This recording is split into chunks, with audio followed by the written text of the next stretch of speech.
Good evening. Another week. More chaos. More scandal. More unbelievable actions from an out-of-control council. I've just got a message through. I'll read it before I start. Wow. All right. According to Sean Fielding, we are not just rabble or far-right rabble. Apparently, it's the Crazy Talk live show. Well, I'm fine with that. Crazy Talk live show. Hey, Sean. Hi. Do not fear them. Do not fear any of them.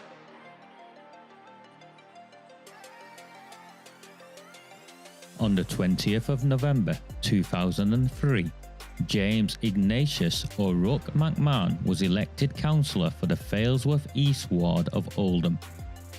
Deeply ambitious, he ruthlessly rose to power, and by 2011, he was already leader of the council. In 2015, exploiting a Labour Party loophole, he became MP for Oldham West and Royton. If only the people of the town knew then what they now know.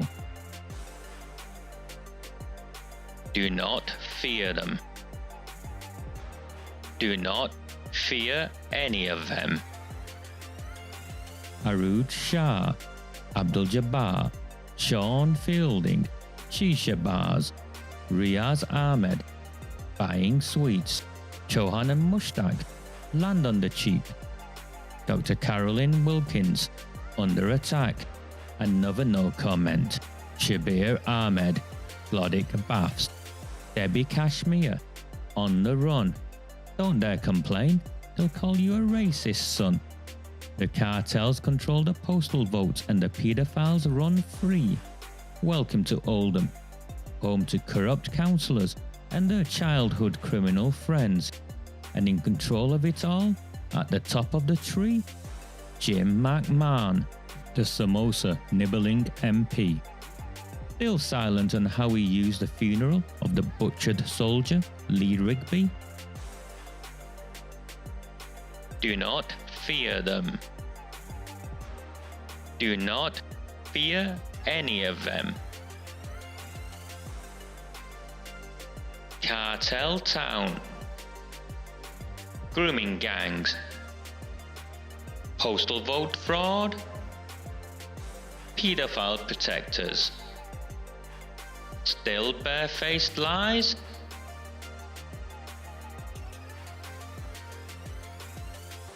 Do not fear them. Do not fear any of them.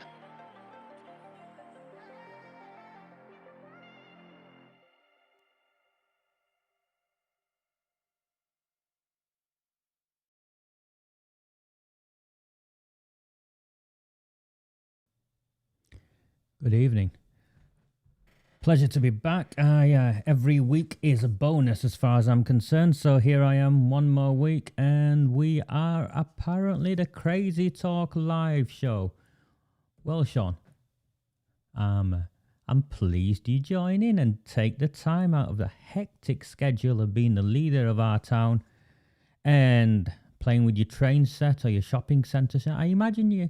So I've spent all week imagining Sean Fielding playing Monopoly. Then I was trying to work out which Monopoly piece would he be. So that's one for everyone else, I think, to figure out. I reckon he'd want to be the top hat. Is my thoughts on it. Anyway, let's get on with it. Okay, if you can, please like the page if you haven't liked the Recusant Nine page. If you haven't followed the page, please follow the page. And as always, if you can donate to the Patreon page, every pound is gratefully received and very much appreciated. So please, if you can, help. Also, share the broadcast. Share it on your pages if you're not worried about losing your jobs or a deranged council leader using all of the resources available to him to find out who you work for and send nasty messages, or maybe even recruit an equally deranged so-called investigative, whatever it is. I think I think we're better with. I think if I'm honest, I think I enjoyed the banter with the gangsters more than that bloke. But each to their own. Okay, so we here this week. We bought spindles. Well, Sean's bought spindles, and the newspaper reports were really interesting on how we bought spindles. So let me bring them up. This is the council. I mean, these ladies. I know I picked on them a couple of months ago, and he'd hired a couple of new PR ladies in the council. So the cash-strapped council spent over £100,000, and he did, Sean. Between them and all their added-on costs and stuff, he spent over £100,000 hiring a couple of PR ladies, and they've worked miracles. Sean Fielding's everywhere. He's in the Guardian. He's in the BBC. Sometimes he's even on the breakfast TV without him realising. Next time, Sean, maybe get dressed a bit. But here we go with yes, and evening. Sorry, I'm looking down the side and ignoring all of you. So evening, all of you. Anita, Yvonne, Martin, Denise, Rocky. I there's a rumor. There's 16 people that watch this. There's 16 members of our rabble, and each week I'm surprised that there's more than 16 members of our rabble, and that's without the Labour Party viewing. So maybe there's a few more than 16. Okay, so let's have a look at this. Yeah, that's Sean, by the way. That's Sean saying special. So this is actually a bit of a seriousness. This is one of the reasons why I've not asked anyone to come on lately. But I think Debbie Barrett Cole is definitely joining us next week. I don't think she cares much for Sean Fielding, and she won't be scared by him. But people will remember one of my last guests was a lovely gentleman called Peter Shilton. Now, Peter was one of those sort of special constables, I think, or community police officers of some form or another, and also worked in the hospital, keeping us all safe, overseeing all the COVID tests. So a lovely bloke who worked on the Save Our Valleys campaign. Apparently he's a disgraced ex-copper. Maybe in your world he's a disgraced ex-copper, Sean Fielding, but not in the world of the people of our town. You're a donkey at times. Child abuse inquiry, scared of racist tag. So this came out. So Maggie Oliver, many of you will follow Maggie Oliver. And Maggie Oliver came out with, she gave evidence. She gave evidence to the national one. Forget the local one. This national investigation. And it's looking into child sex exploitation in the church. And it's found all sorts of, is anyone surprised? It wasn't the Roman Catholic Church this time. It was the Anglican Church, the Church of England, including, I think there's a very senior clergyman from Manchester who's died now, conveniently, before it all came out. Isn't it interesting how they always die before the news comes out of what these people have done? And it seems his child abuse was covered up.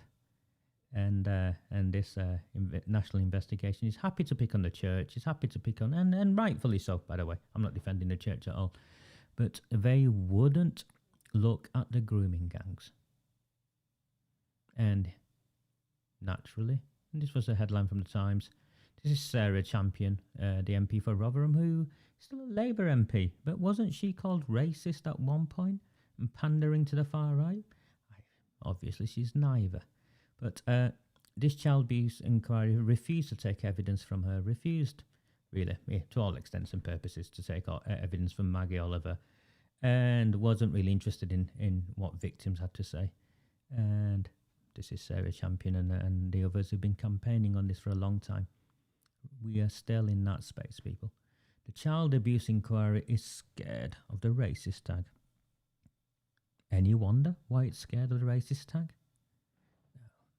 When you can call a person of my skin colour far-right supporter, or my mate Moyeb, who's a secretary of the mosque, some sort of Nazi sympathiser, what chance do white people have? Moving on to Sean Fielding.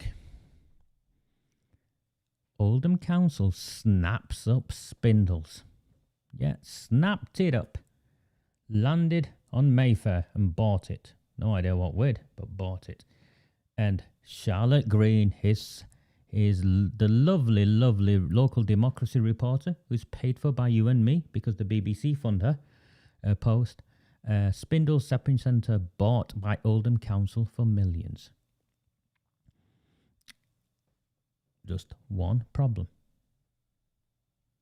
Well, it starts off with one problem. By the time I've finished, you'll see there's more than one problem.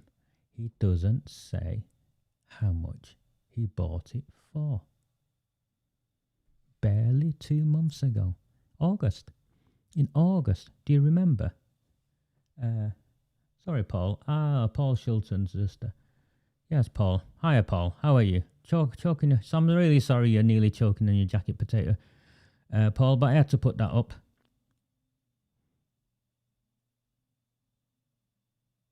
Yeah, well, he's an expert in cheap shots, isn't he? What sort of person do you think Sean Fielding is in real life? Because some of you must know him. Do you think he's the sort of bloke who'll stand and have a straightener with you? Or is he the sort of bloke who'll pretend to start swinging at you once the fighting stops and his mates are holding him back? I think he's the latter. I think he's just a coward. Anyway, this coward. Sorry, Paul. Sorry he said that about you, but you're the only person I've had on that's remotely linked to the police, so I can only assume he's making reference to you. And trust you and your wife are well, by the way. Back to Spindles, bought by the council for millions. Now, the problem with buying this for millions is he won't tell us how many millions he's bought it for. So your guess is as good as mine. But he said something interesting. He said it was an absolute bargain. If I'm spending your money, I'm sure it was an absolute bargain. But a little over, 2 months? Yeah, 2 months, give or take to the day. 2 months ago, he wrote a begging letter on behalf of the people of this town, like Charlotte Green and their friends at the MEN and the Oldham Cron and the Oldham Time, all promoted a begging letter wanting £20 million more. And at the same time, he announced voluntary redundancies. And we all know that after voluntary redundancies becomes compulsory redundancies. When redundancies come along, we know it's never the £50,000 PR woman who's made redundant. It's more likely to be the park, the cleaner in the park or one of the grounds maintenance team who's likely to lose their job. But 2 months later, it seems we're not as poor as we once were, because Spindle's shopping centre has been bought by Oldham Council. And I am going to critique this with fun, I think. Here we go. So I'm going to start with I want to play this, and then I'm going to play that.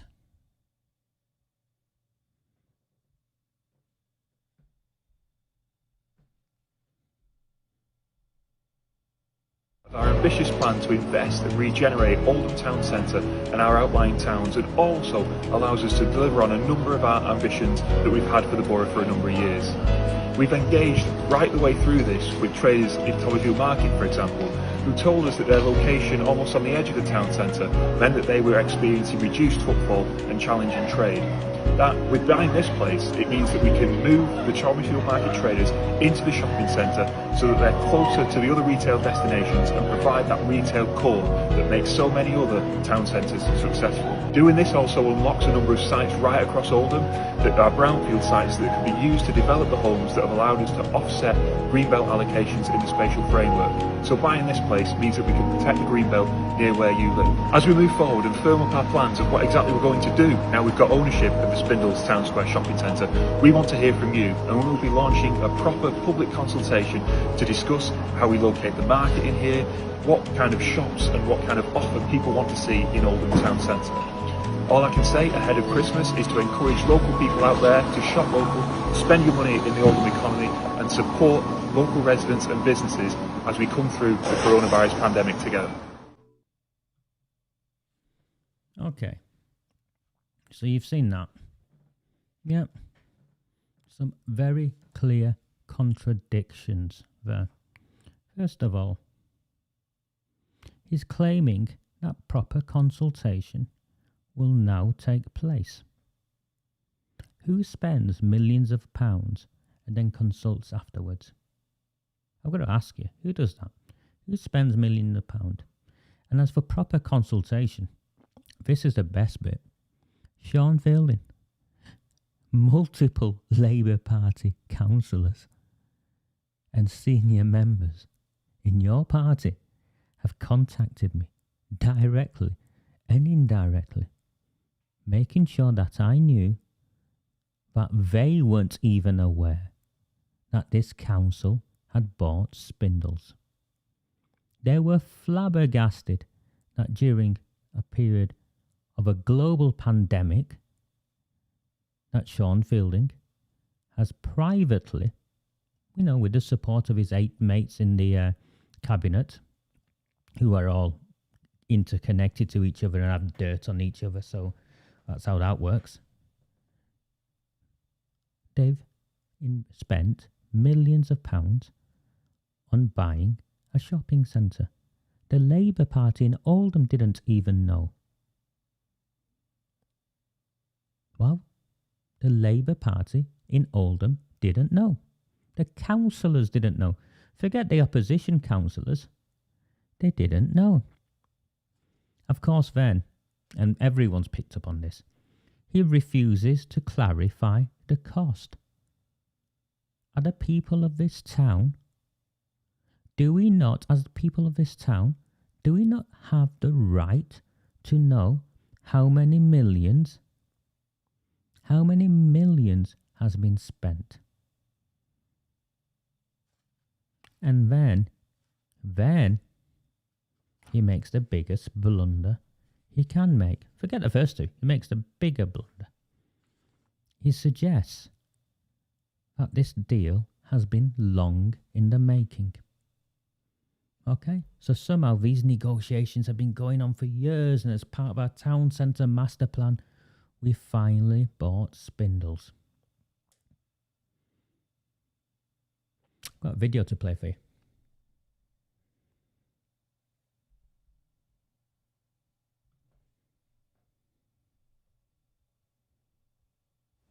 Today we've announced our ambitious plans to invest over £300 million into the whole of our borough.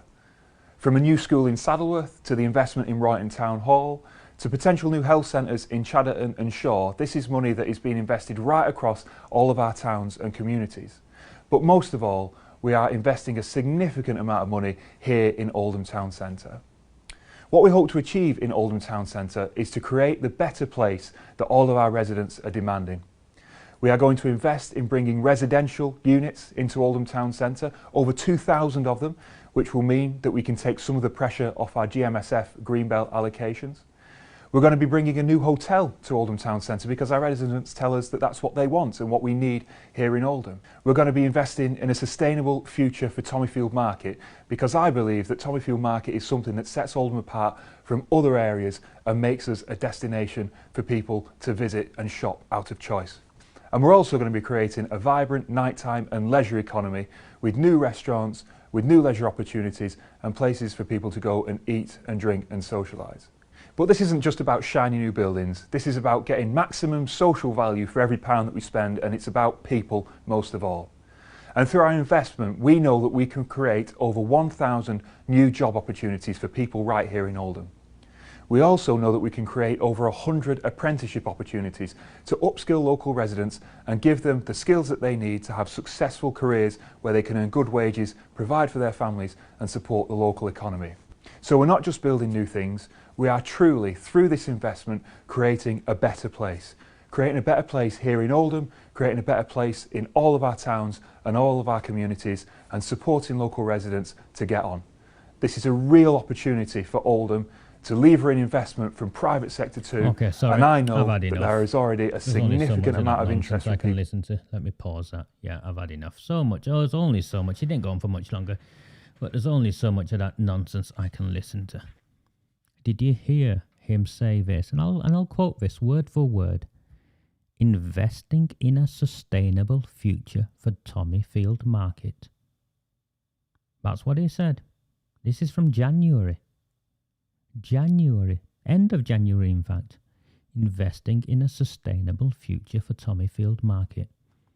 We now learn that the sustainable future for Tommyfield Market is knocking all of it down and building houses and moving those from the inside market into spindles. And remember that consultation on Monday, a couple of hours before the newspapers reported it and Oldham Council put it all out everywhere, is when he told the market traders that they would be moved into spindles. Whether they liked it or not, that is where they were going. How much the rent was, no one knows.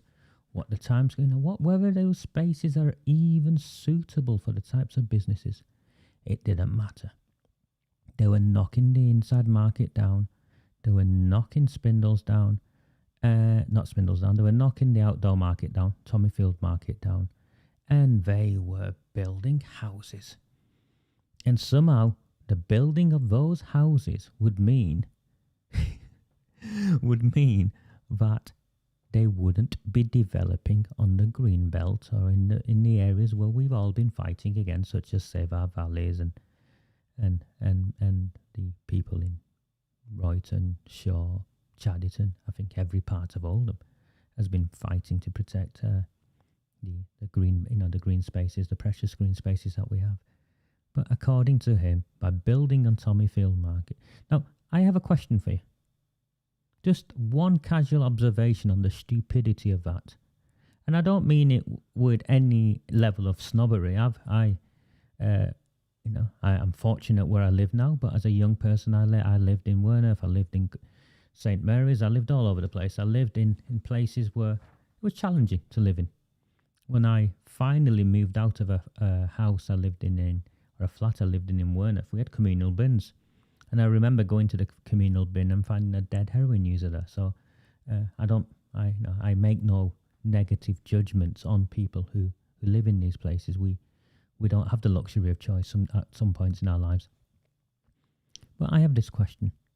If you were considering buying a house in Greenfield, would you then buy or rent a house in the town where the old market was? Where Tommyfield was? No, you wouldn't. Sean Fielding is having a laugh with people. He's having a laugh with people. There is nothing whatsoever in this to do with regenerating the town centre. It's just a land grab. The old market, the inside market, all the land to where the old sports centre used to be. They want to build houses on it. And they want to build the sorts of houses on it that are highly dependent on welfare. And whether we like it or not, when you build houses like that are highly dependent on welfare, then there is a demand for the services that are already stretched. But this, for the Labour Party in Oldham, is exactly what they want. Because what this means is that they have more poverty in our town. And with more poverty comes more grants and more financial support for the people in the ivory tower. They don't care if our history and our heritage is destroyed. Tommyfield Market, every one of us must remember going to the market and the outdoor market. I remember going to the outdoor market. I was probably 5 or 5, holding my dad's hand as he walked around from one shop to another, and we were lucky we got to share a bag of chips at the end of it. But no, these guys want to get rid of it, and they want to get rid of it to build more houses and sell the land. Don't you, Sean? You don't care about our town and our people. Not at all. And after destroying our heritage, still a reluctance. How much did we pay? But there's more to how much we paid. Because I've asked around. Around 2013, Spindles was sold as a package of 7 shopping centres. It was sold as a package of 7 shopping centres. Originally, in better days, these 7 combined had a book value of around £700 million. when they were sold and got off the books of this company, they were sold for the debt on these 7 combined. Just the debt. That debt in 2013 was £350 million. That was just a debt. So even if this boy has bought it for £1, the debt he's actually took on, I think by my reckoning, and until he clarifies it, we can only go off people's estimates, it's 30, 40, 50 million pounds of debt. Now, if that is a private sector company who know what they're doing, are still incurring a debt of £5 million a year, give or take, because of the empty units, and that's before this global pandemic. If there is that much debt every year, that debt will be growing and growing and growing, as well as having to pay the interest payments. Now, the problem with that is where councils borrow money, they borrow money through something called prudential borrowing. And prudential borrowing means that the council taxpayer then pays back the interest on that. Already, and correct me if I'm wrong, Sean, you can, or anyone from the council, correct me if I'm wrong, but that borrowing so far, I think, is 14%.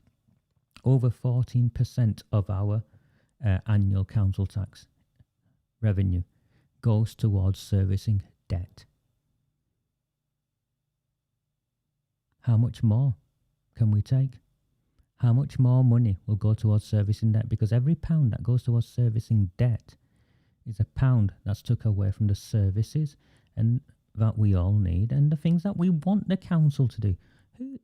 Who takes on a shopping centre when they can't even clean the streets, when they can't even collect the bins on time properly? Who does this? But it gets worse for Sean. Of course it gets worse for Sean. 2,500 houses. I got a phone call today confirming a series of conversations I've had earlier on this week. Would people be surprised if certain people are already offering these houses to influential people in the community in return for the support at election time? You heard that right. That's what I've just said. These houses are already being offered. Now, we have lots of brownfield sites. We have them in Fitton Hill, we have them in Durker, we have them all over the place. Why are we not building in those brownfield sites first?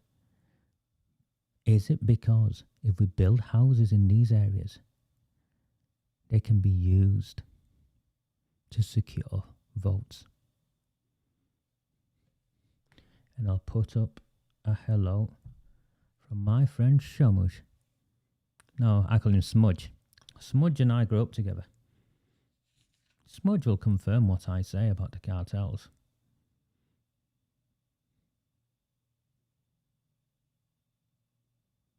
Already offering houses.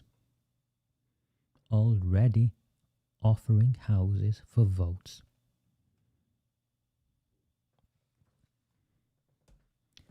There is more. There's one thing that has been conveniently buried in the small print, if such a thing was possible. The purchase of spindles.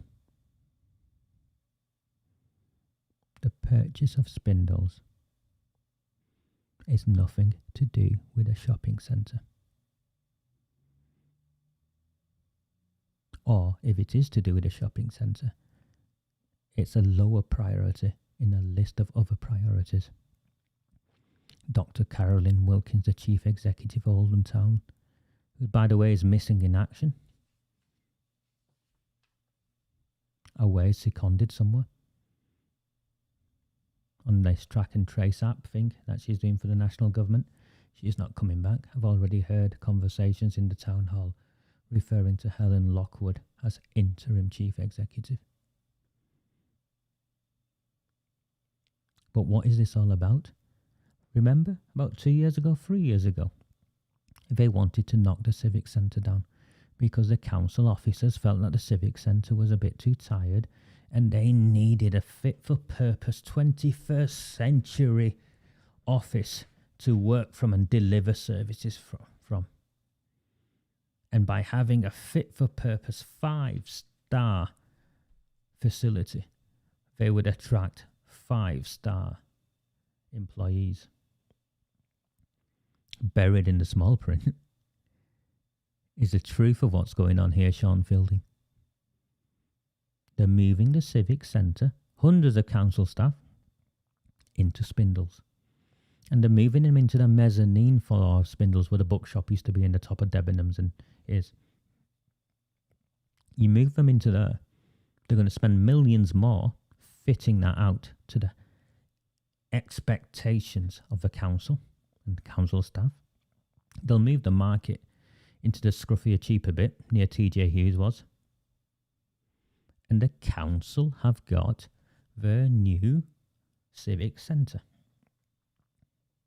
That's right. The council have got their new Civic Centre.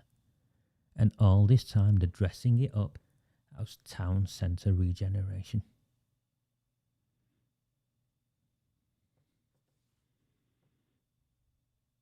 Tell me I'm lying. Or tell me my hypothesis is inaccurate in some way. That's right, isn't it, Sean? That's what you've done.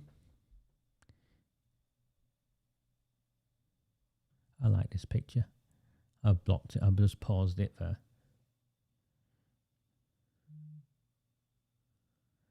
There is already a significant amount of interest from people to invest in Oldham. Who's investing in new Captain Underpants and this town under the stewardship of you lot?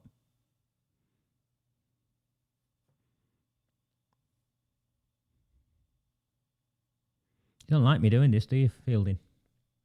You and your boys in the council really don't like me doing this. It's tough. You're moving the Civic Centre into Spindles.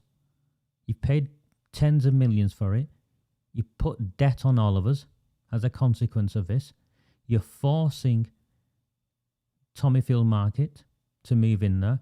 You're getting rid of the market, making it into houses, destroying our history and our heritage, and all for what? So you get a 5-star fit out of a new Civic Centre?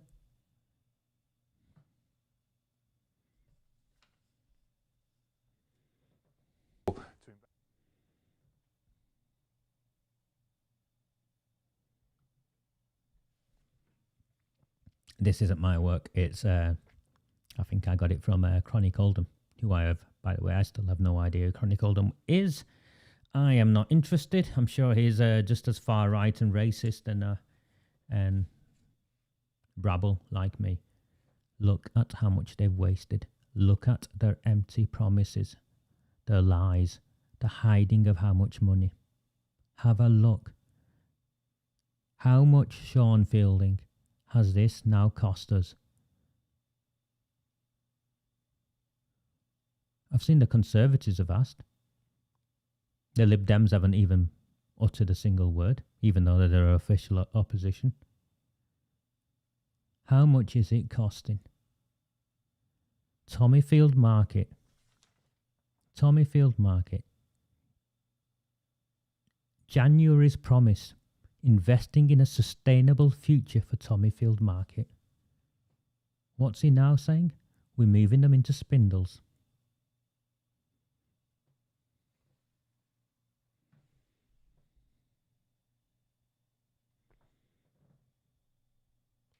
I don't know this guy, but I'll put him up.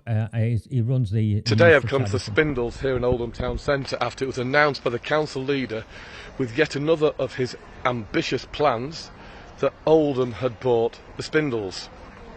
Yet they're refusing to say how much they paid for it. This deal was done behind closed doors in complete secrecy. The public have a right to know what the council paid for this. Is this going to be another white elephant? We've seen the cinema, which so far has cost £40 million and rising. It should have cost £10 million. We've seen the failure of Our House, which was meant to be an alternative to Bright House. Oldham is accredited to the tune of £161,000. We've seen the failure of Prince's Gate. And yet, in the week when Oldham could have had a share of £60 million and the Conservative councillors wrote to Sean asking him to fight for this money, what do we get? We get the childish scribblings of the council leader attacking the Conservatives over issues such as Dominic Cummings. Sean, if you can't deal with the situation, it's about time that you packed your bags and left.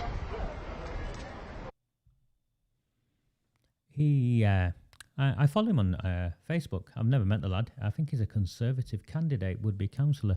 News for South Chadderton is what he posts on there. So I suggest you give it a follow. I follow it. And I think he talks a lot of sense. I don't care if he's a Conservative, a Labour, or a Lib Dem. If you talk sense, I will share your voice and I help amplify it. And I think he asks a legitimate question. Why is it being hidden from us? Okay, so I'll put this chat thing up now, and I'm trying to get some more structure to what we do. So before we move on to the next topic, let's have some exchanges, and let's see what I can put up around what we've got. So the way this works is it only will start kicking in now since I put it up. So you can ask him on Twitter. He spends his life on Twitter. Did anyone notice that nonsense he put up about his tweet when people are, the negotiating around the COVID-19 stuff, which I'll get to, and he's tweeting about how his mum's phoned him to say that she'd seen him on telly. He thinks it's a joke. He clearly thinks it's a joke. Has Sean ever worked in the private? He has worked in the private sector. He stacked shelves in Tesco. Come on. That's amply qualified, isn't it? Amply qualified. I struggle with this, Gary, but I can't argue against you. I used to describe myself as a socialist, and my understanding of socialism was very different then to what I experience it as now. My understanding of socialism was we don't leave any of our people behind and we take care of our most vulnerable. But clearly, Sean and his mates' idea, these champagne socialists, are different from us. So,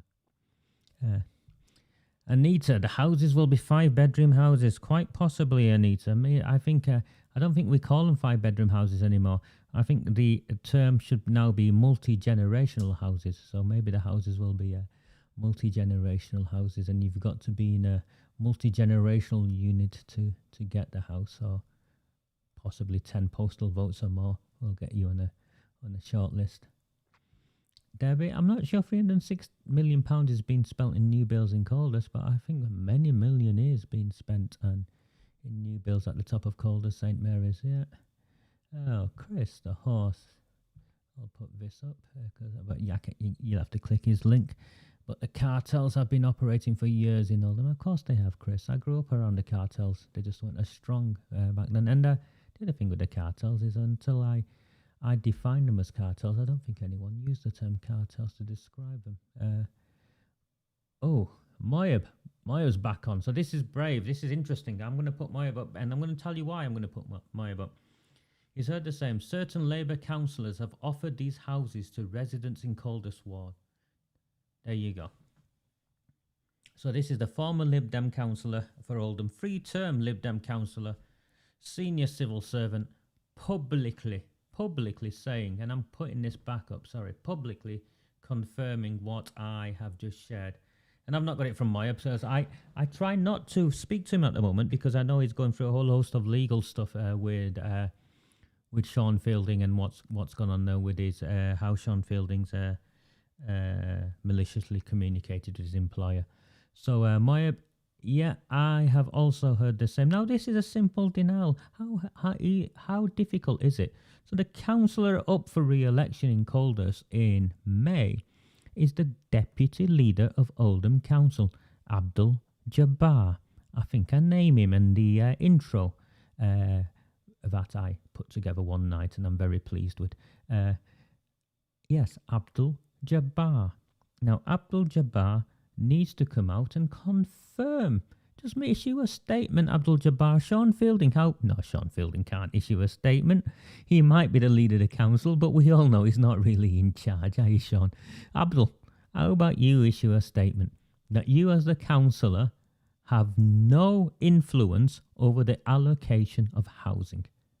I dare you, Abdul. Issue that statement. Neither you nor any other councillor in Oldham has any influence over the allocation of housing. And whilst you're at it, Abdul, how about you also confirm that you have no influence over the allocation of the COVID grants? Yeah, you know exactly what I'm talking about, Abdul. I know you want to make that, using houses or promising houses to those who are influential in our communities, and when I say our communities, I mean people of my colour, Westwood, Colders, Werneth, Glodick, Coppice,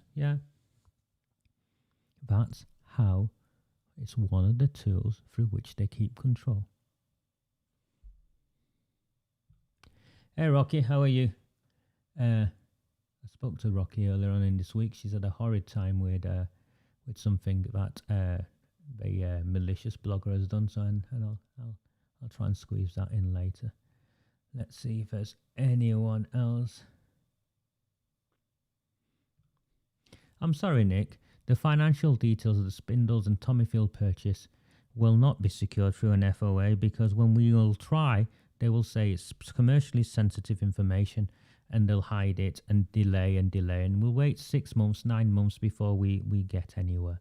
It should not have to be forced out of the council. The spending of millions of pounds of the townsfolk money should be shared with the people of this town as a matter of course, particularly if it's borrowed money and the debt, the interest payments are millions of pounds a year. And not only will we be paying it, but our children will be paying it. We have a right to know.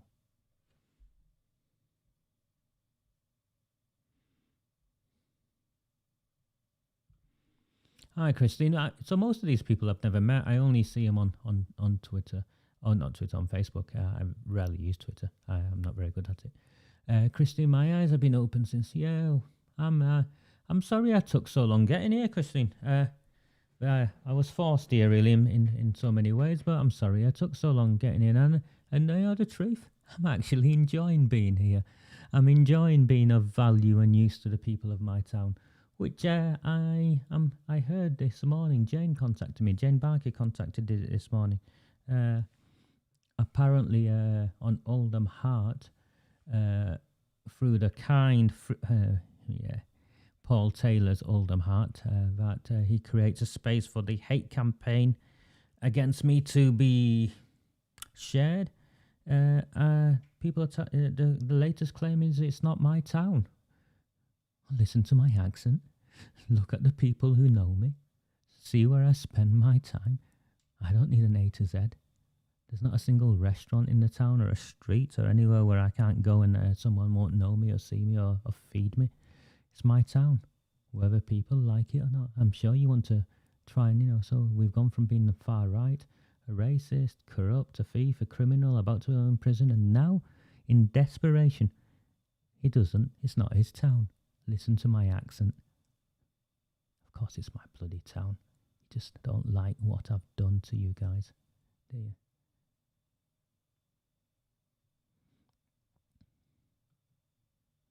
I'm sorry, Paul. I don't know why you can only see certain comments. They're all combined onto the screen in front of me, but it depends on which Facebook page you look on. I don't think Facebook combines them. So the only comments you see are on the actual Facebook pages, unless you look at the transmission, and all the comments should come up there. Marilyn, so what do we do together to get this question answered? There's a council meeting in 2 weeks' time, on the 4th or the 5th of November, I think. At that council meeting, John Hudson or whatever the Lib Dem guy's name is, I've forgotten his name for a second, they should get up and demand an answer. Now, even though I'm not a Tory, I think you've got more chance of the Tories doing it than the Lib Dems doing it, because the Lib Dems are clearly in the Labour Party pocket. And I think they're in the Labour Party pocket because of the Rod Blythe issue.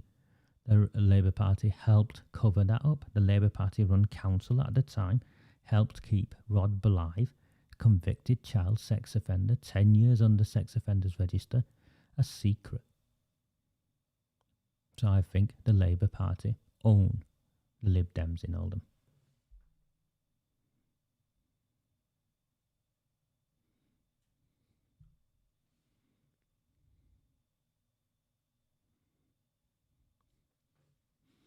Yeah, well, Chris, I'm enjoying it, Chris. I'm genuinely enjoying that they've now resorted to claiming that somehow my opinion on my town is not of relevance because they claim I don't live in the town or I have no connection to the town or whatever the absolute nonsense is. Oh, I've got to put this up. I don't know who's put this up.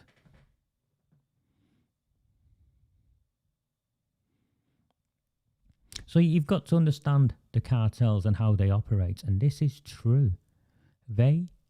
People in my community, in the places I grew up, particularly the poorest people or the newly arrived people, a councillor is a big deal. It's a very powerful position. Because back in Bangladesh and Pakistan, politicians have power. If someone killed someone, a politician could make it go away. A politician could come into your house and just take whatever they wanted, and you'd be powerless. So they come from that culture. And so they think it's the same here. And the Asian politicians in the main that I've come across add to this myth. So it's true.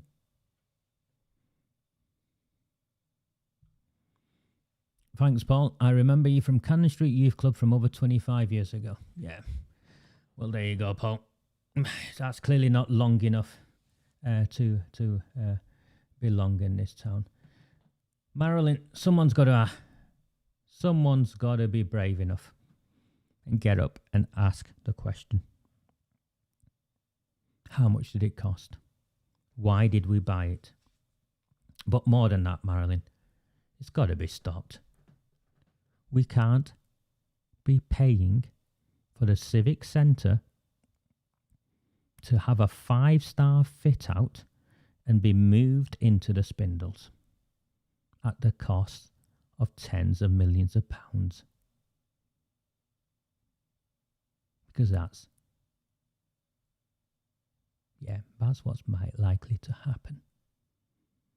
And they'll try and keep the figures secret.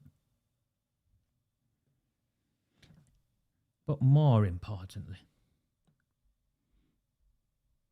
after all of their failures, does anyone really think this lot are capable of running a shopping centre? Anyone? No, of course not.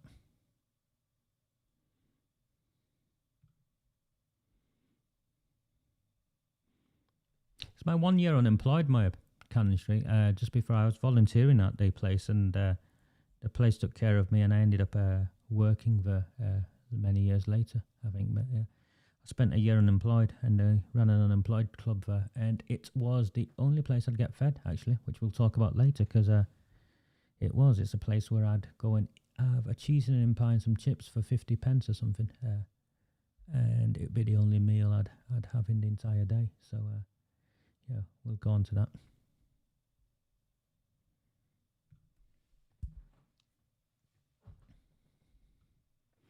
Okay. Next. The COVID negotiations. Talked about councils, didn't he? Let's go back to. Talked about councils, didn't he? Let's go back to Sean. I just want to bring this up.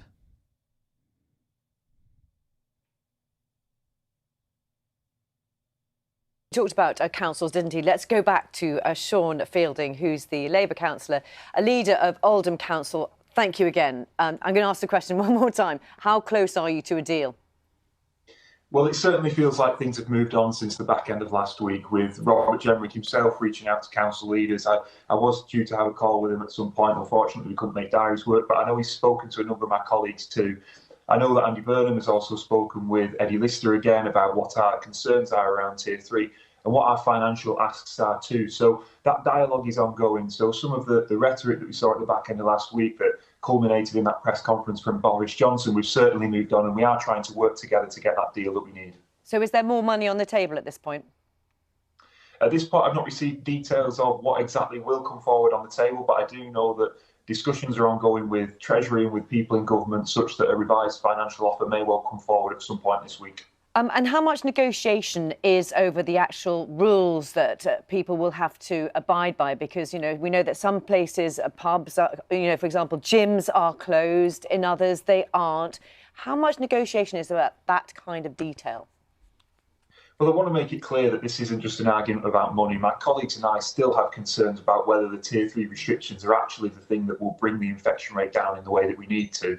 We don't have evidence to support the idea that it is widespread transmission in hospitality businesses that is causing this problem. In fact, if you go into any hospitality business in Greater Manchester, the vast majority of them are spacing people out, they're requiring people to sign in, and they are doing all of the things that they need to keep people safe. And that, crucially, is that controlled environment. And so if we were to close down those hospitality businesses, the likelihood is that you would force some of the activity that people do in there, going for a drink, underground, where it's more difficult to police and keep people safe. So we're not convinced that closing hospitality is the right thing. I can say exactly the same thing about our gyms and sports centres. The gym that I use, you go in, you're given a spray bottle and a cloth, and you have to clean down every machine before and after you use it. So many businesses are doing the right thing in Greater Manchester. We admit that there are a small number that continually flout the restrictions and don't do the right thing. But what we've really asked for is the power to close those down, and those greater enforcement powers and the resources that we need to do that, we think is a better solution rather than punishing every hospitality business and gym, the majority of which are responsible. Just really briefly, how are hospitals in your area in Oldham coping? So across Greater Manchester, I know that we have 65 patients in hospital with COVID-19. At the peak, that was 226. So we are a way off getting to the peak. And I know that there's been some coverage in the media saying that we are close to where we were back when things were really bad. That's simply not the case at this time. We have capacity in hospitals which can provide mutual aid to each other. So we are confident at this point that our health system is still able to cope, but we are keeping a very close eye on it, and we are determined to keep that infection rate down, but by doing the right things. Thank you very much indeed, Sean Fielding. Glad we were able to speak to you eventually. Thank you, a leader of Oldham Council. Thank you for that. Well, Okay, a couple of things. I presume most of you have a job or have worked. I know I have. And I know I dress like this, but this is my living room, and I just make sure to check that my tea isn't on top of my top. Is the extent of come on. The leader of Oldham Council on national television dressed like a scruffy git. I would expect him clean shaved, shirt and tie on. Sorry, I would. And if you work for me, and people have worked for me, and there are many people here who post and comment, we were relaxed about how you dressed, but there were times when you knew you had to dress in a certain way. Nah, he should be in a suit. Sorry, he should be in a suit. And to make matters worse, the first thing he says,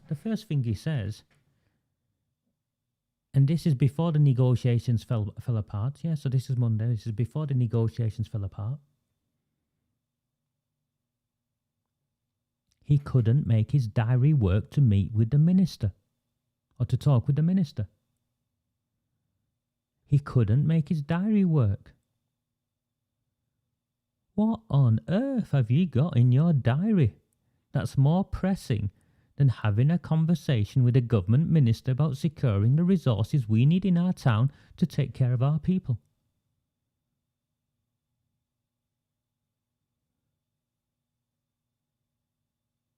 anyone in the Labour Party justify that?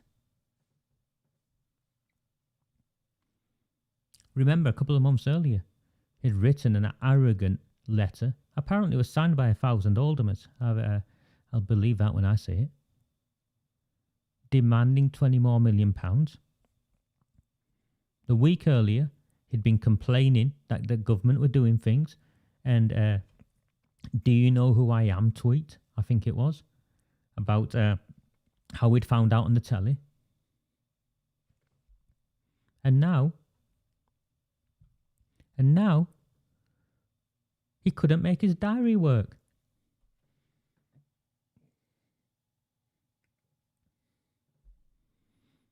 He couldn't make his diary work. And then he goes on with himself. It's not happening here, it's not happening there. It's not happening somewhere else. So where is it happening, Sean? Why was Oldham top of the COVID chart? Nationwide, we're top of the list, won't we? Of course you don't know. You're busy on holiday in Lanzarote. And you're right, Mark. You could self-isolate for 2 weeks, though. It's easy to self-isolate for 2 weeks, Mark, when you're on 100% pay and your girlfriend's on 100% pay.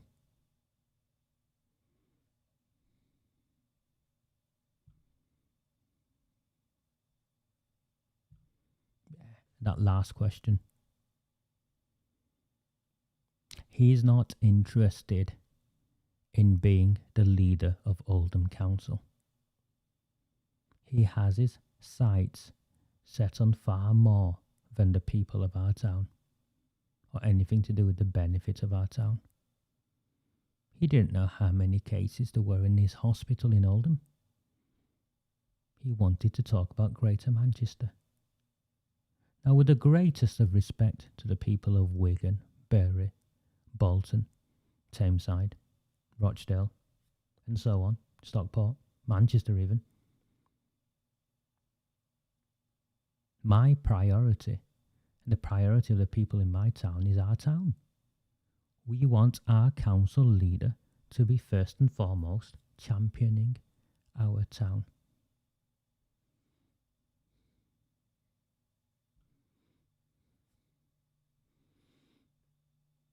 I don't know you, Richard, but if he's been busy reporting false allegations on people like yourself, it'd be that's a reference to you. That's one more on a long list. Yeah, Burnham's baby. And now let's look at what we mean by Burnham's baby. Speaking to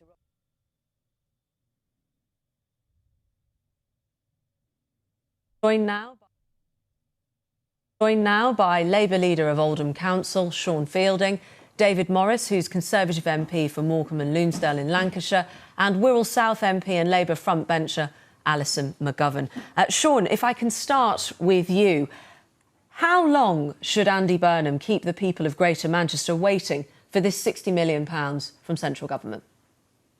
Well, Andy Burnham was absolutely right to demand more than the £60 million that was put on the table. We asked for nothing more than what people were paid back in the spring and the summer when they were asked to do exactly the same thing as they're being asked to do now. If businesses are closing and if people cannot work because their workplaces are shut down, then they should be compensated in exactly the same way as they were back when they were asked to do it the first time round. Why should people, and we are talking this time round about predominantly low paid people when we're talking about the sectors that are affected, how can people be expected to get by on £5.77 an hour? It's a paltry sum. Andy Burnham and the leaders around that table, including myself, were absolutely right to reject that £60 million deal and hold out for an increased offer. We moved on those negotiations. Why doesn't it? It's not coming. So to get up to speed, how long should Andy Burnham now wait before accepting that offer? Well, I'm glad that the government have said that £60 million is still on the table, and we're still prepared to engage with them to discuss the kind of financial package that we want and we expect in Greater Manchester. But the fight's not over on this. We know what people in Manchester need to get by through the festive period when it's likely that the economy will remain shut down. Sorry, just to be clear, just to be clear, because of course you're speaking to Andy Burnham and your fellow leaders regularly. Are you saying you're not accepting that 60 million at the moment, or are you saying you're accepting it because Tier 3 is coming in on Friday? Well, it's regrettable that the government has decided to impose Tier 3 without giving us the financial package that we asked for, and we will still make a strong case for the money that we need to support people. As your package said earlier in this show, we started off at a £90 million figure. We came down to 65. That is a significant drop, and the government can't make up an additional £5 million when, in the context of all of the money that it's spending on COVID response, that is but a Sean, drop in I get those bigger arguments, but people watching this programme tonight need to know, are you prepared to walk away without that 60 million quid, or when are you going to say, of course we'll take the 60 million pounds? Are you going to take it tonight? Are you going to take it tomorrow? Well, we've never even had that offer in writing. Nothing has been tabled by the government in writing to say what their financial offer is, other than the £22.4 million for COVID-related activity. We've been upfront and transparent in all of this. We told them what we needed. We told them how we calculated it. You've not had it in writing, so you've only heard it on news reports. To date, we have not had the £60 million figure in writing, and it was very concerning that tonight, when Boris Johnson was asked directly whether the £60 million was still on the table or not, he was unable to answer, or certainly appeared unable to answer. It's good that Matt Hancock said it in the House tonight, but we've not had it in writing. Fine, but you do know it's there. So can I ask you a final time, are you going to reject it or accept it if there is no other offer forthcoming? People need to know. When we've seen that in writing, we can give you our position on the matter. Well, you do know it's happening. We've had the words from Matt Hancock. We didn't have them from the Boris Johnson when he was asked the direct question this evening. So until we receive that in writing, we can't be sure that that's the offer of the government as it stands. Trust is at an all-time low, it seems here. David Morris, to bring you into this. Good evening. See? Do you see that? He was absolutely flummoxed, avoiding answering a simple question. When will we take our share of the £60 million? Now, I'm not quite that age, but I grew up just after that age, and I listened. I think people have worked me out, and I listen a lot. I spend my time listening to people a lot, and I've been listening since I was a child. And he reminds me of how I'd imagined those idiot trade union negotiators in the 70s would behave. That crippled this country. And they did cripple this country, and I say this as a Labour Party guy. They crippled this country. And this is a guy who behaves like that. Avoiding the questions. Who cares if people in my town are dying? Who cares if people in my town are starving? We've not had the offer in writing. The Prime Minister said 60 million.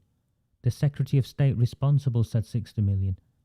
Even Burnham, here, now, says 60 million.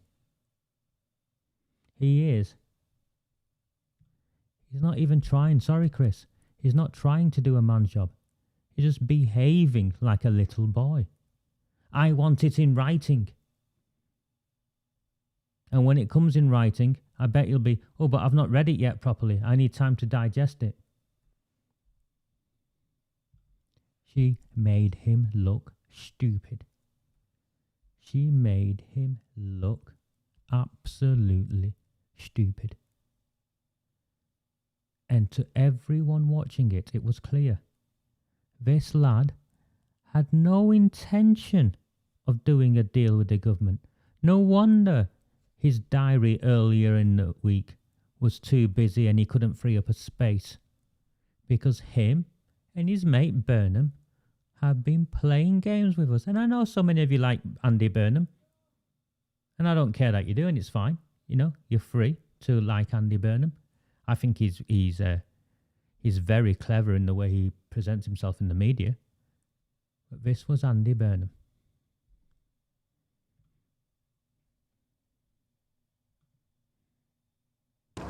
People here in Greater Manchester have been living under restrictions for 3 months, and they have taken a heavy toll on people.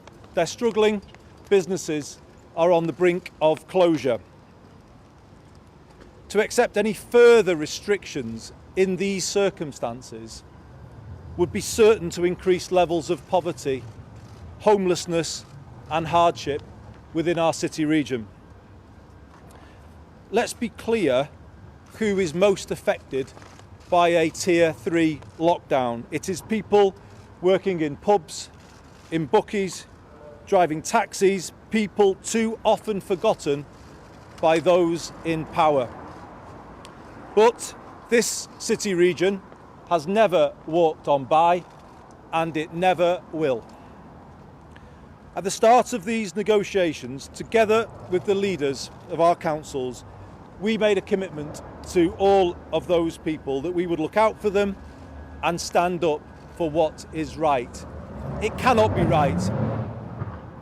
It cannot be right to close people's place of work, to shut somebody's business without giving them proper support so that they can look after themselves, their families, through a very challenging winter that lies ahead of us.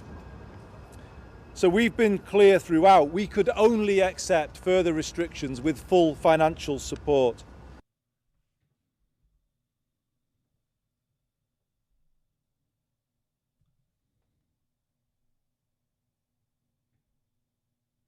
Okay.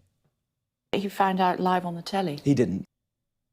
So, from that was this, they all strategically stood behind him, and negotiations had broken down, and Andy Burnham played to the crowd. And whether Andy Burnham has played all of this to the crowd. He's played this in the open space because he's a media whore.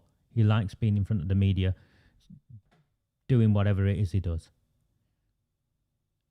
And he refused 60 million because apparently he wanted 65, or the city region wanted 65. Bear in mind that the 5 million difference, as far as Oldham would have been concerned, wouldn't have even been £500,000 because the way it's worked out in a pro rata of population. And we just bought a shopping centre. And they made it sound, or made it come across, that they found out at the press conference that the government had walked away. That wasn't the truth.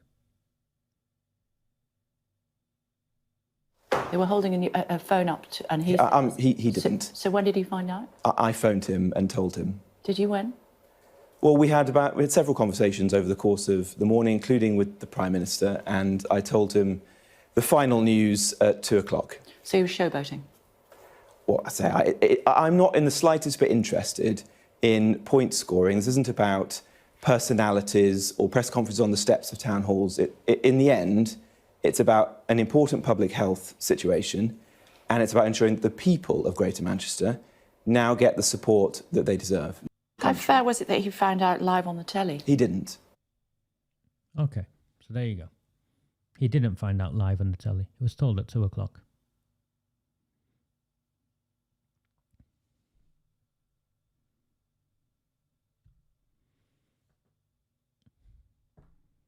Sean was strategically placed in the background.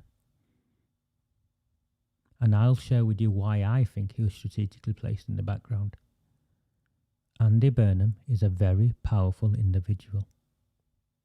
Sean Fielding faces investigation by the police. Placing Sean Fielding in the background immediately behind Andy Burnham puts pressure on the police not to arrest or question or charge Sean Fielding, even though the evidence against him is significant. Let's use that word, significant. So that's what took place there.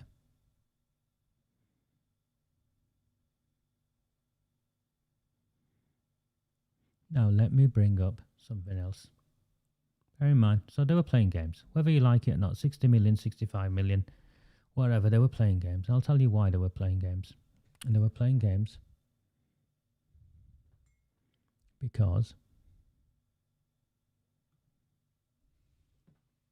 the day after, remember, he was waiting for the offer in writing. He said it himself on Newsnight or the evening show, whatever that was in the evening, Newsnight. He was waiting for the offer, the 60 million. He was waiting for it in writing. He had no intention of entering negotiations with the government. He had no intention of accepting any money. Because he took to Twitter. Not an announcement to the people of our town.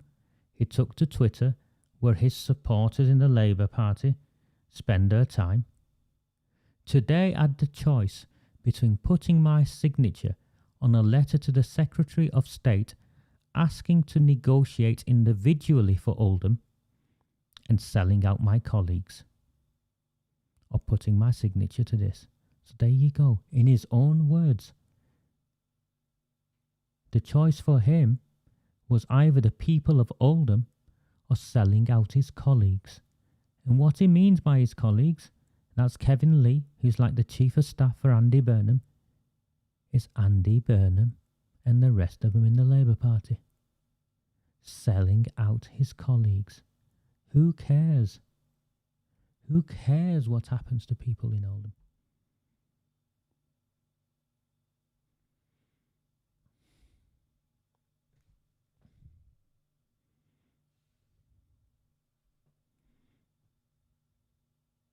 It's a joke to him.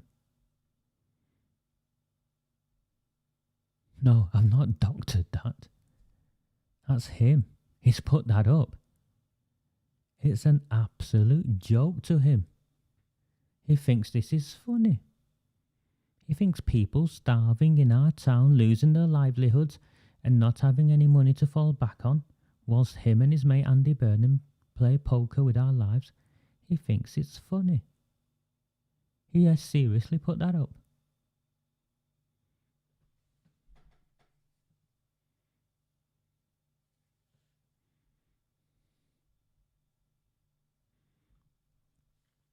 I'm sorry, Mark, I don't follow him. In fact, he's blocked me. He blocked me a long time ago. The only bits I get are what people send me. So he was whinging about him not being able to go and buy bread.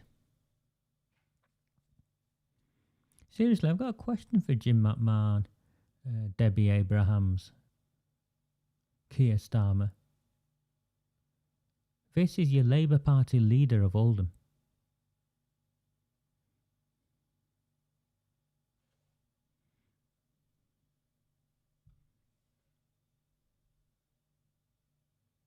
What planet is he on?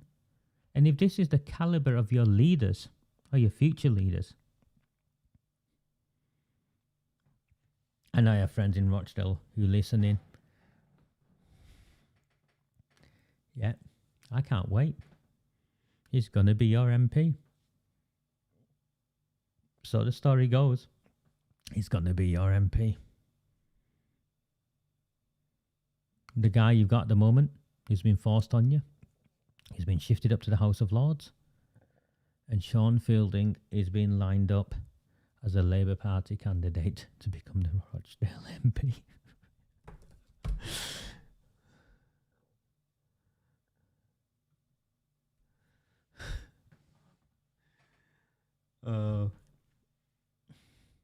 I shouldn't laugh. And I shouldn't laugh because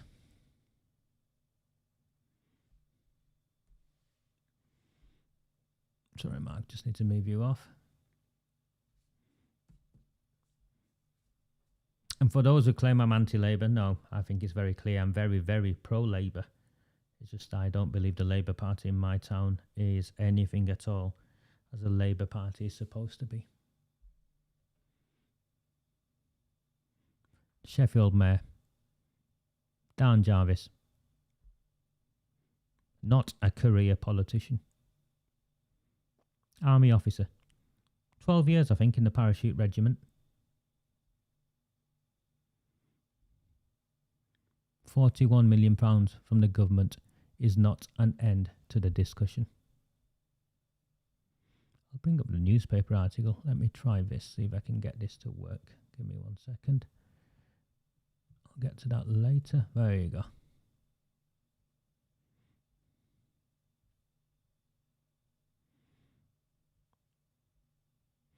If I think there's a requirement to go back to government with a further list of support, then I will.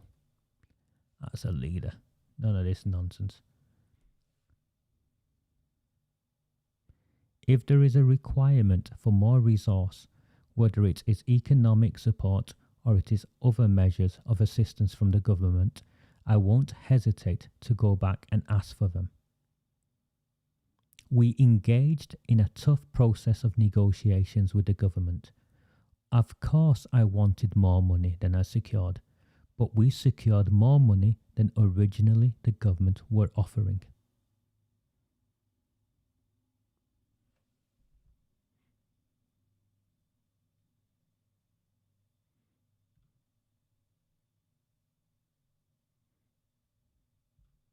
Do you see that? That is what I call leadership.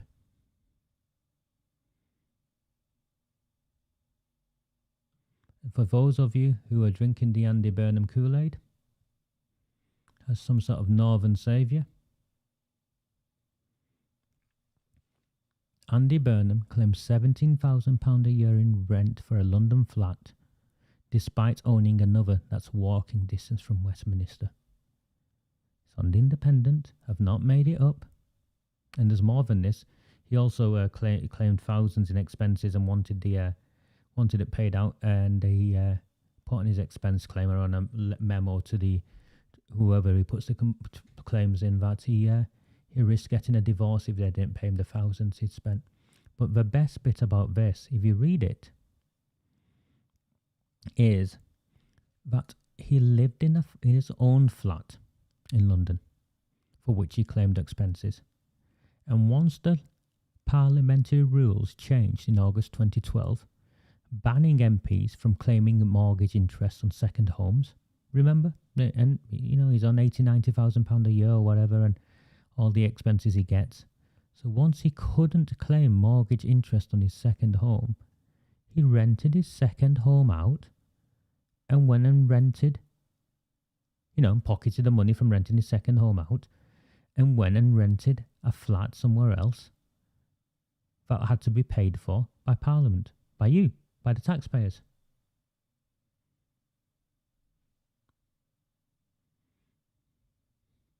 King of the North.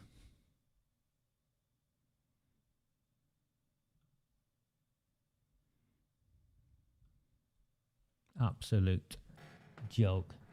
Champagne socialists. That's what they are.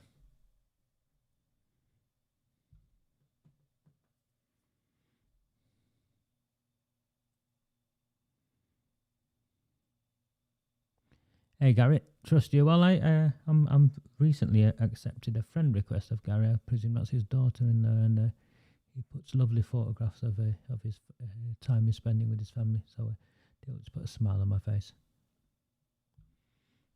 We don't have a single decent MP in Oldham, Joyce. Not a single one. Because if we did, they would be asking questions and we'd hear about them. Oh, we did hear from one, didn't we, recently?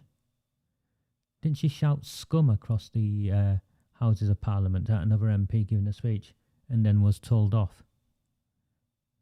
Angela Scumgate Rayner. Yeah.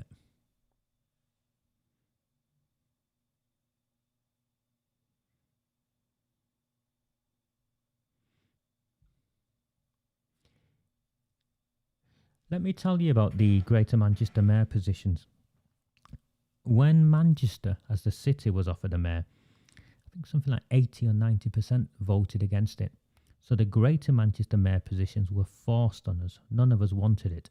And when Andy Burnham got himself elected, I think he got elected with something like 17% of the vote. Most people never bothered voting. He doesn't have a mandate. He knows he doesn't have a mandate. As soon as he got in, which most people didn't know about at the time, was that then there'll be a mayor's special tax added to your council tax. And of course, from that mayor's special tax added to your council tax, we now have Sean Fielding's expertly qualified girlfriend working for Andy Burnham. That's right, isn't it, Sean? Your girlfriend now works for Andy Burnham.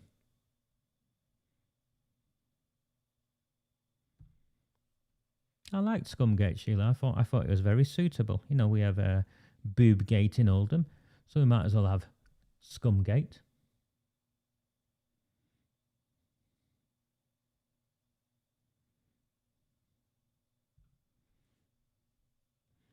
They complain when it suits them, Mark. It's all political and it's all a game to them. And we can see that. We can see that. Okay, any quotes, anything anyone want to ask me on this to do with the what I call the COVID negotiations? The 22 million was always separate, by the way. The 22 million pound was always there. It's separate. It's to aid. The 22 million was to aid with enforcement and track and trace and stuff. But the 60 million, we now know Bolton have gone and negotiated themselves. And the rest of them are hiding behind Burnham, thinking that somehow they will. But none of these will go hungry, will they? None of these will lose their businesses or be unable to pay their bills or feed their children.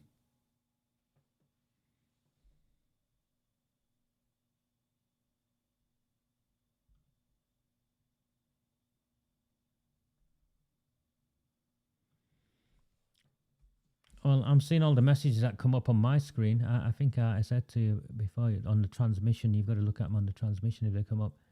But if you see them on different pages, they don't connect. You've got to actually watch the transmission, and I think they come up there. But that's the best I can do, I'm afraid.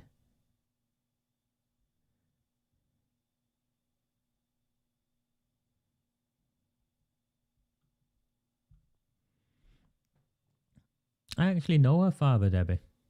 You know, not being from Oldham, as they claim, but Jeremy Sutcliffe was a father, not the politician Jeremy Sutcliffe, the vicar Jeremy Sutcliffe. Yeah, he lived in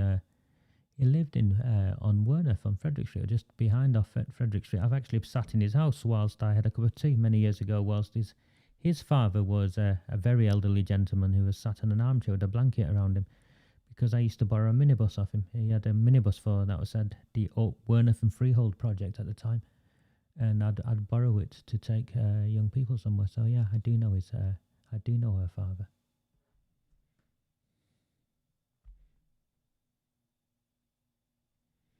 I'm going to put this up because I don't know who this lady is, but she's been commenting away, and I think I'm going to just. Dorothy started off by, she's clearly got this anti-lockdown agenda, haven't you, Dorothy? And I ain't got an issue with you having that. But these are the simple facts, Dorothy. As far as I'm concerned, I'm not a politician, so I don't care. I don't need to be popular. But people I know personally have died from COVID. People I know personally have had ventilators inside of them and stuff, and barely got out alive. So I don't care about this global lockdown, shutdown, operation reset, whatever the conspiracy theories is. I don't care about any of that. What I do know is people I know and I care about have died, have been in hospital and nearly died, and most importantly, or also as importantly, those who are still alive have been adversely financially affected as a consequence of it. So your global conspiracy stuff, I'm just not interested.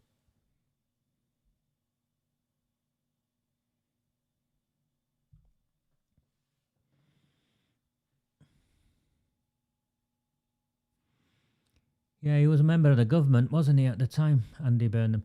And as I tell my Muslim friends who are on the Burnham Kool-Aid, Andy Burnham was also a government minister when we declared war on Iraq and signed off that dodgy dossier about weapons of mass destruction. You forget about that, don't you?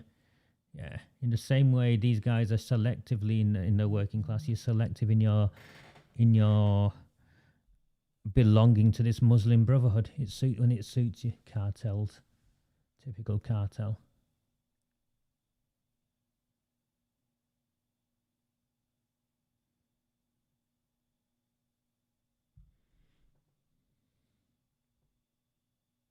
Sorry, yes, Howard Sutcliffe. My mistake. Why did I say Jerry? Because I've got the other guy, Howard Sutcliffe. Sorry, thank you, David, for correcting me. It's Howard Sutcliffe.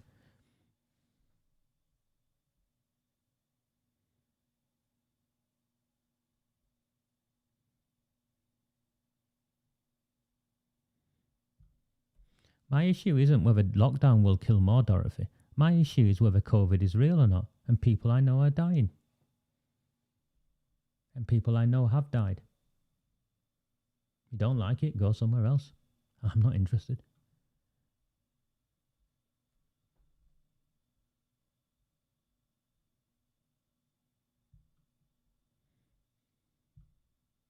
Did you find any weapons of mass destruction, Gary? When did you guys, as soldiers, figure out what was going on?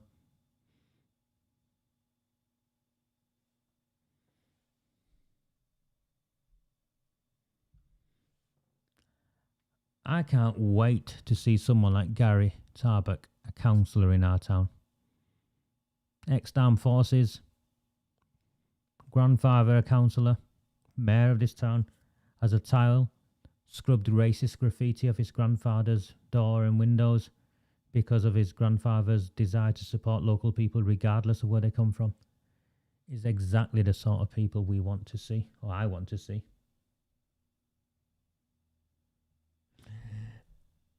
I'm putting this up because I think that'll be the end of that. Yeah, bye. Right, little break, time for a breather, and I'll come back with the next bit. Do not fear them. Do not fear any of them.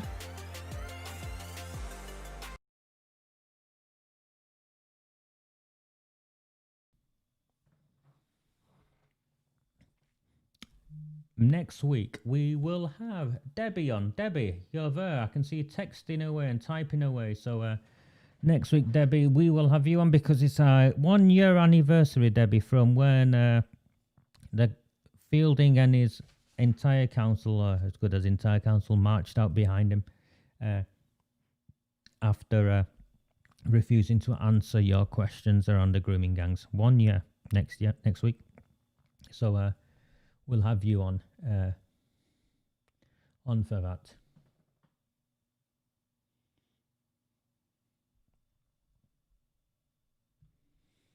And I'm sure Debbie doesn't care about whether or not Fielding goes to employees. Did you suspected him or someone reporting you to the benefits agency, didn't you, Debbie?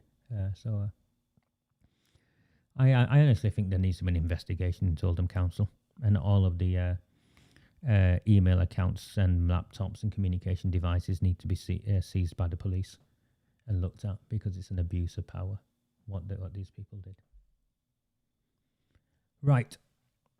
I woke up to a couple of messages and phone calls. I won't say who from or where from, but I was entertained this morning. It was actually my friend's birthday, and I couldn't see her properly, but I had a walk around Dovestones, and it was lovely. But before that, I got a few messages, non-stop actually, if I'm honest with you, messages.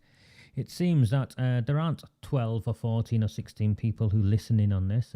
Maybe a few more listen and think my opinion matters or my perspective matters. I'm not so sure my perspective is any different than most people's in our town, but I will talk about this.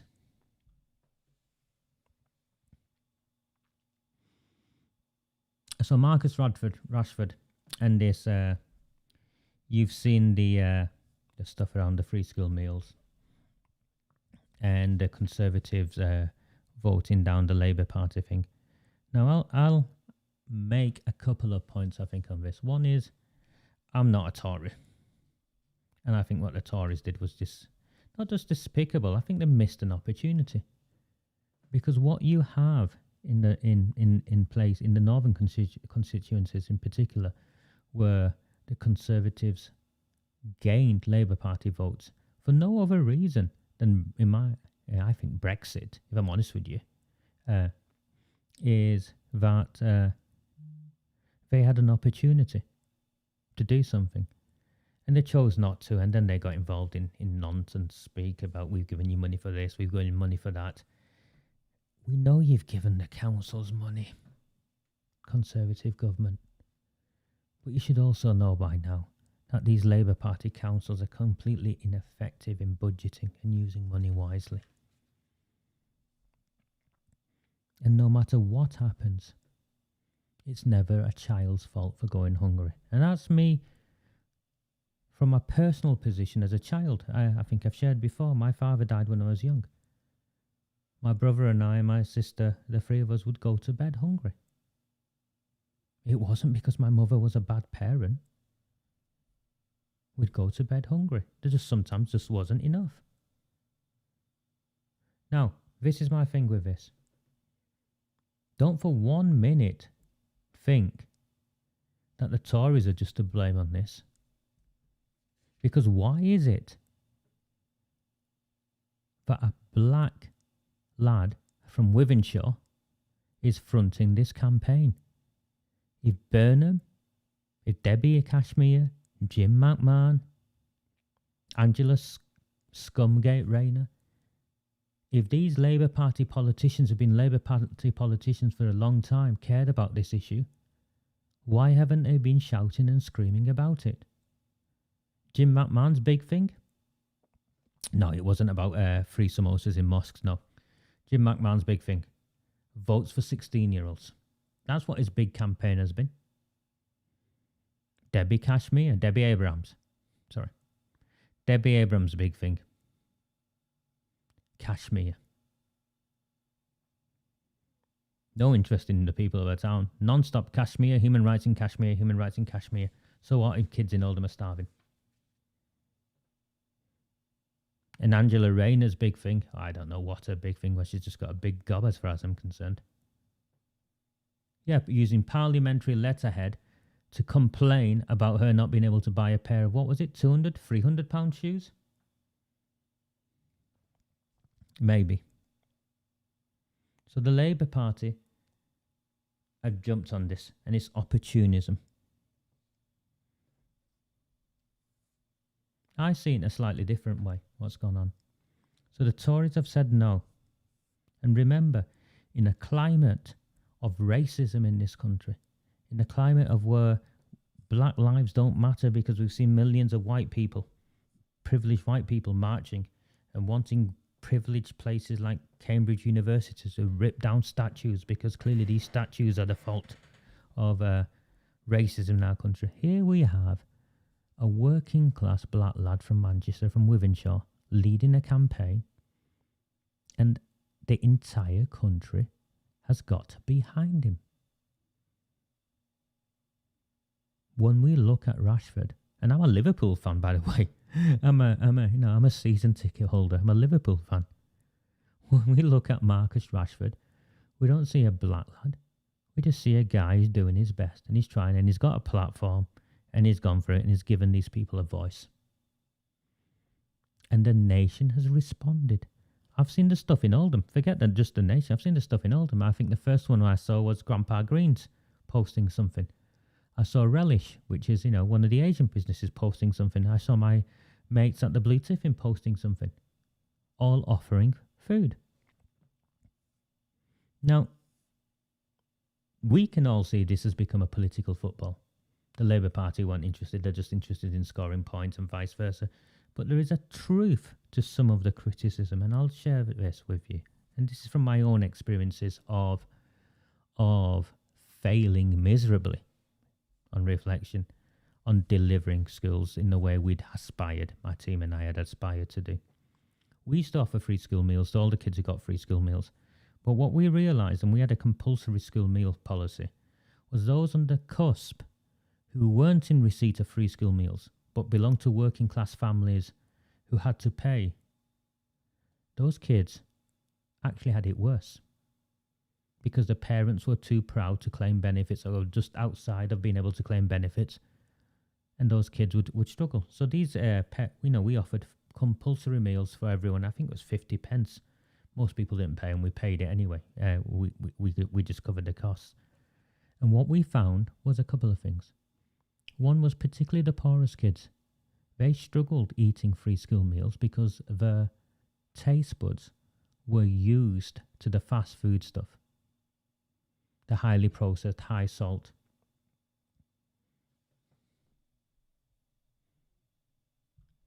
Yes, Ivan, community spirit coming through. Absolutely. Brilliant. Brilliant to see. So we struggled with free school meals, and I don't believe, this is my opinion, I don't believe that the most effective way of feeding hungry children in our society during holidays is by opening up school canteens and saying, come to school and pick up a sandwich or come and have a meal. Because unfortunately, what we have is that some parents, we know, neglect their children. They won't take them to school to feed them. We know that.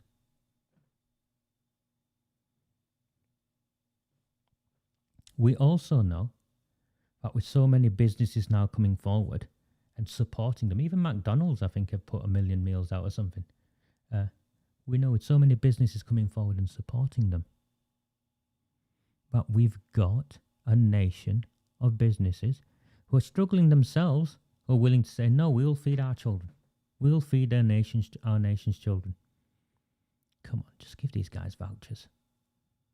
And say, every voucher that goes into these businesses, if it's worth £2, if it's worth £1, and if a business wants to put together a meal for £2, at least they're getting paid something and they're helping out.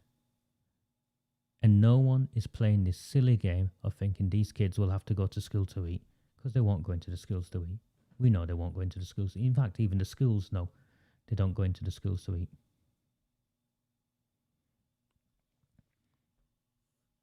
And for where the money comes from, isn't that obvious?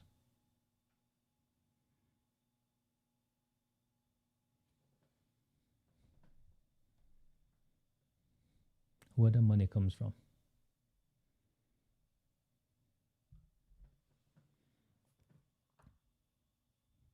We spend £15 billion a year on foreign aid.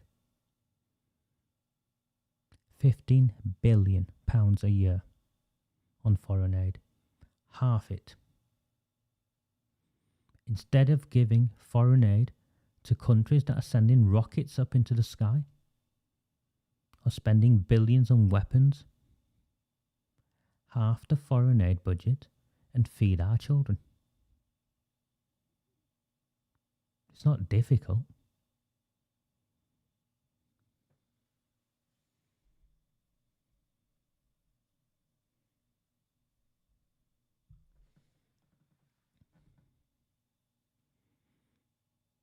I think you're right, Chris. It has to be vouchers.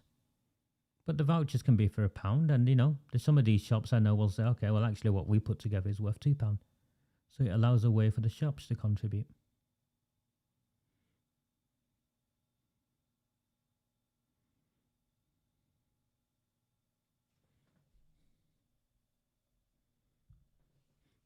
I heard that, Yvonne, and I laughed when I saw it. I shouldn't laugh, but I did laugh. Who's ever heard of giving a vouchers to go to a food bank? I'm just going to go to the food bank anyway. They absolutely haven't got a clue, have they, Yvonne?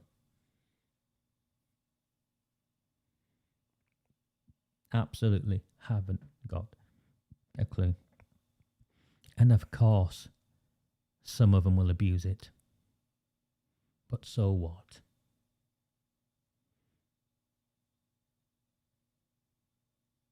In this day and age, there shouldn't be anyone in our country, any child in our country going hungry.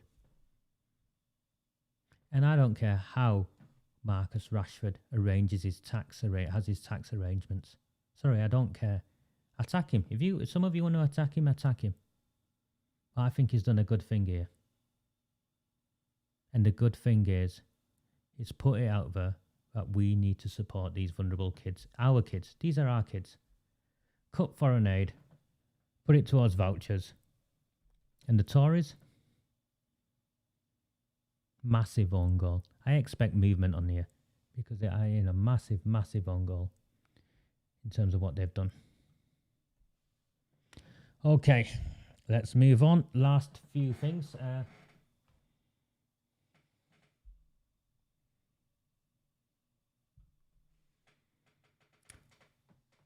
I'll put this up. I presume this is Paul, but it might not be. I can't tell. I agree with you, Paul. I told you. My position has been political football. The Labour Party, I I worked on halts for a stint. I worked on halts. People know I worked on halts for a stint, and it was during the Labour Party heyday. Second Blair government, massive majority. They could have passed anything they wanted. They didn't do it, pass anything around free school meals during holidays or anything like that. They could have passed anything they wanted, and they didn't do. But what I saw during my time working there, it made me cry. I'd go, the Children's Society project was a Church of England project, so I had a relationship with a whole host of primary schools in the main across the town. So I'd get to go to assemblies at different Church of England primary schools. And could you tell a difference? Boy, could you tell a difference between the working class poor estates. The children were smaller. They were paler. I'm not making, this is what I saw. I was in my 20s and I'd see this and I see the stark difference. I'd go on a Monday to one school and a Tuesday to another. The children were smaller. They had snottier noses. They were the assembly never managed to go through an assembly without fits of coughing and sneezing. They were malnourished. For whatever reason, they were malnourished. And then you go to a nicer school, a Church of England school, and the children were just healthier. But the other thing with the Labour Party and this is that in July, for those who care to look, in July, the Labour Party's own research around the impact of COVID on kids' health was around obesity. It wasn't that they'd go hungry. It'd be that they'd spend their time eating the wrong sort of food.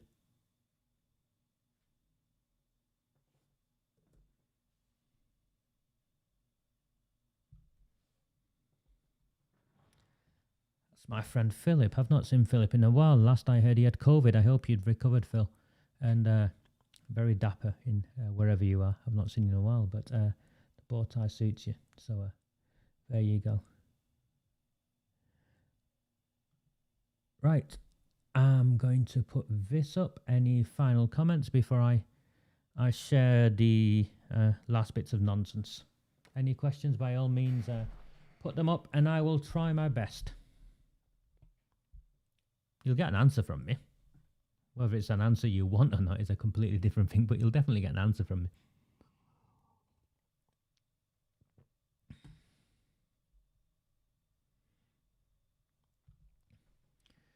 Yeah, agreed. Awful on go. And this is the problem with the mainstream parties and why it's of relevance locally. Because the local supporters feel they're obliged to have to support the national party even though they've made the wrong decision. It's time this town started taking care of itself and the people in this town started taking care of the people in this town. Yeah, money shouldn't even come into it when we're squandering billions on foreign aid. And we are squandering billions, 15 billion. In fact, I think it's even written into the law. We've got to spend 0.7% of our, whatever it is, GDP or something on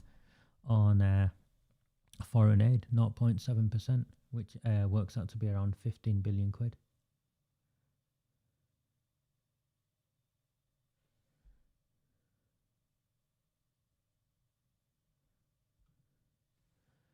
The money, Joyce, that the councils get is not ring-fenced, is what the government said in the press release and the interviews I've read. So the councils get a choice of how they spend it. But unfortunately, they've chosen otherwise.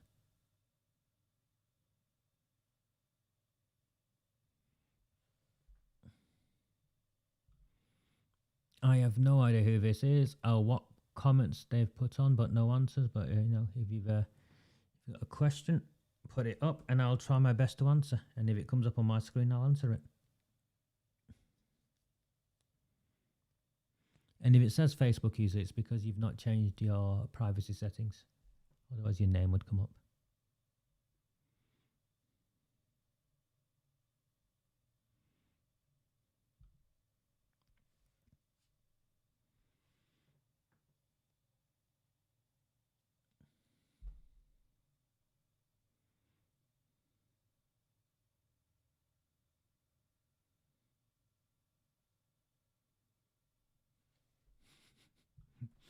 I still can't get over it. Can anyone else get over it? In a global pandemic, a council pleading poverty goes and spends money we haven't got to buy a shopping centre. It's akin to I was looking at it and I was thinking it's like the parallel, I suppose, with not spending money on food when you're poor. It's like having Sky TV and Netflix and the biggest plasma telly on your wall and not having money for the electricity meter. I think by now, Yvonne, we've worked out that there's very little that separates the Westminster politicians.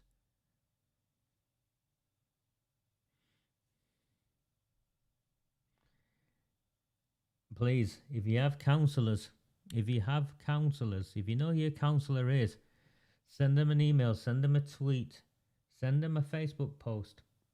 Ask them, will they be asking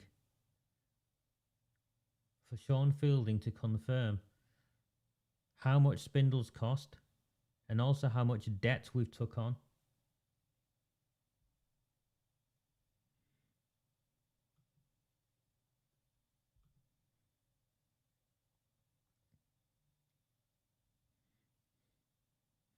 I don't think he'll get any disagreements from any of us, Philip. And I think my friends who know me, I smile at the allegations of prejudices that I have. I'm a misogynist, I'm a racist, I'm whatever. Actually, I do have a prejudice. Phil, the others will. My prejudice was always to overweight people in terms of those who are obese in that way, because I think healthy eating, we can eat healthily, we can train ourselves to eat, and we can exercise.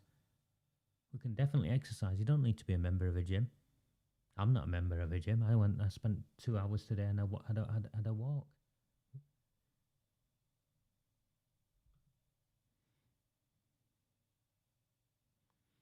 By saying you would reduce foreign aid, they will use that as another example to call you far right. Dean, do you think I really care that they call me a far right supporter or a far right? I'll put a post up in a minute and you'll see whilst I laugh some more. No, mate. I'm all for reducing foreign aid to countries that don't need foreign aid, and I'm all for making sure we take care of children in our own country first.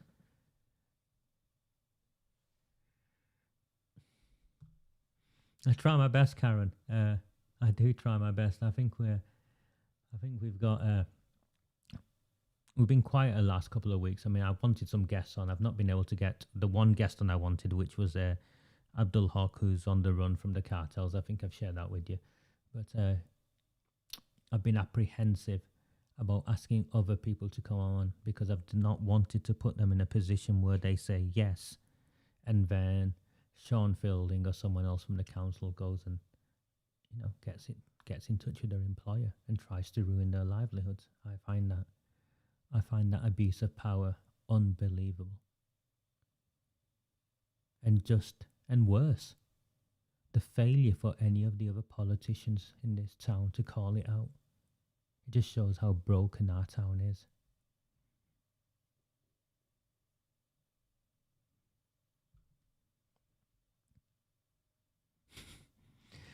Probably, mate. Chris, have you seen that Oldham Eye parody account that's come up, whatever it's called, Oldham Eye or Real Oldham Eye? And I still couldn't get my head round how it was that a Twitter account that was set up to harass people of our town was followed by 3 individuals, Wilby, his sidekick Ewan, and Sean Fielding, the leader of the council. I still can't work that out. How the leader of a council would join an anonymous Twitter account that's only followed by 2 other people at the time that was set up to attack and harass the people of this town.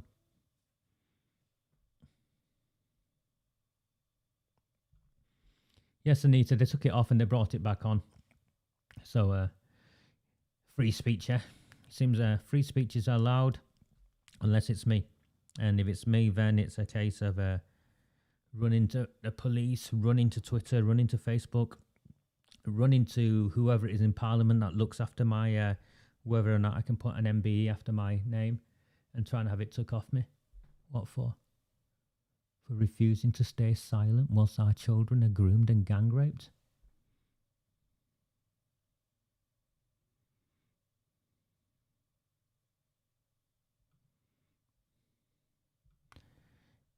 If the council went bankrupt, well, I think one other council went bankrupt, I don't think I'd be upset, because it means the government would have to come in and take over the running of the town, which is what I think many of us actually want. We want the council to be removed from its duty and for the town to be run from central government and remove the cartels from the power and influence that they have. Let me put this up just before I finish. Two things. Extract from Wilby, and I've not talked about Wilby in the main. I can't be bothered with his ranting anymore. Paul Taylor can give him a platform on Oldham Heart if he wants, and I'm sure the people who post on Oldham Heart, I don't post on Oldham Heart, I don't follow it. I'm sure the people who post there can do what they do about. Just open that up. The far right activists, led by Raja Mia MBE. The New Chartist Alliance was a name I use. I've not got it going yet, but essentially it calls for electoral reform. So the banning of postal votes the way they are, and things like that. You know, there's a whole host of issues I've identified through my own research of how democracy could be cleaned up in our country, so and minimise the influence of the cartels and dodgy and all of that corruption that goes on. Here he is calling me a far right activist because I want to help clean up democracy. From his base in Mosley, Tameside. Actually, my base isn't in Mosley, Tameside, but you can carry on saying it's in Mosley, Tameside. My base, I have access to a whole host of places from where I do what I do. But here he is. Remember, I shared with you that the gangsters, the cartel guys, Irish in me, and all of his mates were looking for me and trying to find out where I lived, and which is why I don't share where I lived, and which is why I actually move around from place to place. Wilby is interested in disclosing where I live because that's what he does. Because this is what he did to this poor lady who's refused to take his shit. And sorry, I said shit, but yeah. He's disclosed her name, and he's attacked her with, "I know where you live."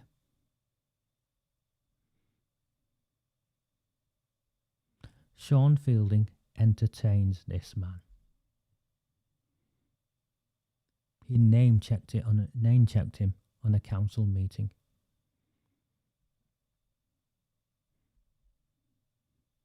I'm not a violent person. Sure, I get angry, but I'm not a violent person. But Neil Wilby will sooner or later either put myself at risk directly with these gangsters or put other people, innocent people, who dare to speak out at risk. And the police are refusing to act, or have failed to act so far.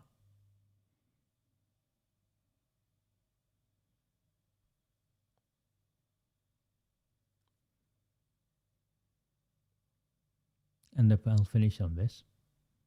The police know they have got to do a job. You've got to start arresting Wilby, Irish Immy, who attacked Deborah this week and called her a racist. And not just called her a racist, but posted on a whole host of Muslim forums with her photograph. The police, in my opinion, are hesitant to act because of Andy Burnham and his power And because they know once they start making arrests, it won't just stop with Wilby. It won't just stop with Irish Shimmy. Sean Fielding needs to be arrested. Jim McMahon, Angela Rayner, Debbie Abrahams. A whole host of other council officers will also need to be questioned, including Dr. Carolyn Wilkins and the borough solicitor. Our town is broken. And a message to Neil Wilby and all of his mates.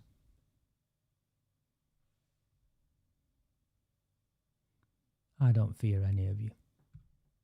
Do not fear them. Do not fear any of them.